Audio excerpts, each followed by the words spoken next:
Black gold কালো সোনা এই ফরিদপুরের বেশিরভাগ মানুষই কিন্তু এই কালো সোনা চাষ করে থাকে। বেশ লাভজনক হওয়ায় এই কালো সোনায় কিন্তু ঝুঁকছে এই ফরিদপুরের মানুষ, এবং পেঁয়াজের দানা বা পেঁয়াজের বীজ সেটাকেই কিন্তু এই কালো সোনা বলে থাকে। ফরিদপুর জেলাতেই কিন্তু অর্ধেক বীজ কিন্তু উৎপাদন হয়ে থাকে। মাঠ থেকে পেঁয়াজের বীজ তারা কেটে এখন কিন্তু মারাই চলছে, এবং মারাই শেষে কিন্তু তারা এই সংরক্ষণ করবে সামনে বিক্রি করার জন্যই। পুরো মাঠ জুড়েই কিন্তু দেখা যায় যে এই পেঁয়াজের দানা কাটা হয়েছে, এবং কাটার পরে কিন্তু আসলে এখানে মারাই এবং ধোয়া মোছা এবং উড়ানোর কাজ চলছে।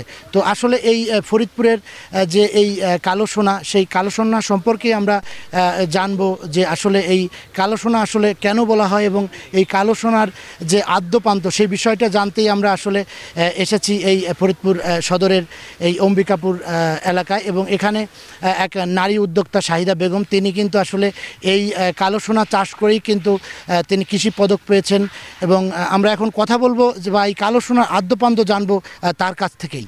2004 সালে আমি শুরু করি 2 পাখি জমি দিয়ে।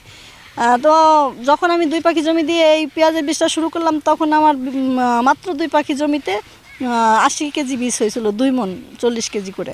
তো আমি 80,000 টাকা বিক্রি করতে পারলাম।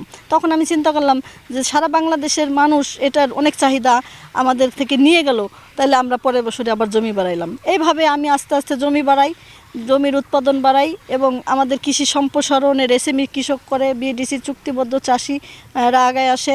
তখন আমি লুজ বীজ বিক্রি করতাম। তখন আমাদেরকে প্রশিক্ষণ দেওয়া হলো যে আপনারা লুজ বীজ বিক্রি করবেন না, প্যাকেটজাতক করেন। তো সারা বাংলাদেশে আমরা যখন প্যাকেটজাতকরণ লাইসেন্স করলাম, আমাদের বীজের নাম দিলাম খান বীজ ভান্ডার।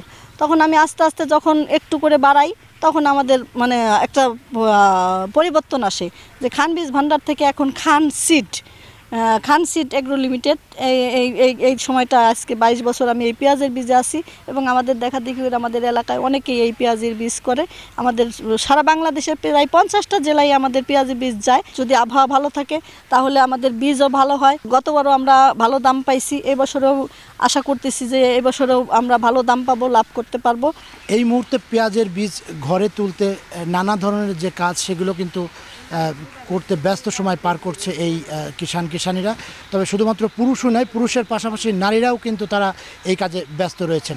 কৃষি বিভাগের তথ্য মতে এবছর জেলায় 1854 হেক্টর জমিতে এই পেঁয়াজের বীজ আবদ্ধ করা হয়, এবং এখান থেকে 964 মেট্রিক টন পেঁয়াজ বীজ উৎপাদন হয়, যার বাজার মূল্য কিন্তু 500 কোটি টাকা। তবে এবার আবহাওয়া অনুকূলে থাকায় ফলন কিন্তু হয়েছে বাম্পার, আর এই বাম্পার ফলনের ফলেই 500 কোটি টাকার অধিক বাণিজ্য হবে বলে আশা করছে কৃষি বিভাগ। শিকদার সজল, সময় সংবাদ, ফরিদপুর।